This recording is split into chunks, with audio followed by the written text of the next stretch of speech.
अस्सलाम वालेकुम रहमतुल्लाहि वबरकातुहू। प्यारे बच्चों, चलिए बच्चों, आज हम हमारा जो सब्जेक्ट लेंगे माय इंग्लिश बुक 1। तो निकालिए हम पेज नंबर, आपके टेक्स्ट बुक निकालिए आप तमाम बच्चे और उसे ओपन कीजिए और पेज नंबर 30 देखिए स्टूडेंट्स, यहाँ पर पेज नंबर 30 यूनिट 4 हमारा अभी ये हमारी टेक्स्ट बुक में यूनिट 4 यहाँ से आज से शुरू होने वाला है। 4.1 clap your hands. Activity 1 listen sing and act. सुनो और गाओ और सुनो से एक्टिंग करो। तो देखिए स्टूडेंट, यहाँ पर हम इस पोयम को अभी आपके सामने गाकर बताएंगे और इसकी एक वीडियो भी हम, कार्टून की वीडियो भी हम आपको अभी अपने ग्रुप में शेयर करेंगे। आप तमाम बच्चे इस प्यारी सी अच्छी सी पोयम को भी याद कीजिए और एक्शन से इसे पढ़िए। तो चलिए अभी हम स्टार्ट करते हैं।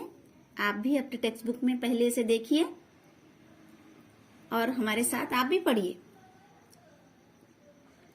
Claps your hands, clap your hand, listen to the music and clap your hands, claps your hands, claps your hands, listen to the music and claps your hands.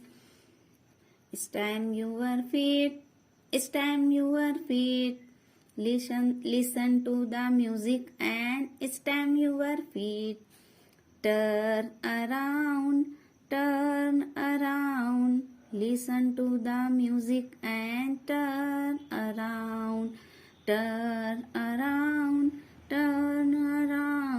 listen to the music and turn around. Jump up high, listen to the music and jump up high, jump up high, listen to the music and jump up high. चलिए student, अब इतना आप है तो इसे learn कीजिए और अभी ये हम कार्टून का एक वीडियो भी आपको ग्रुप में शेयर कर रहे हैं। आप तमाम बच्चे उसे भी देखिए।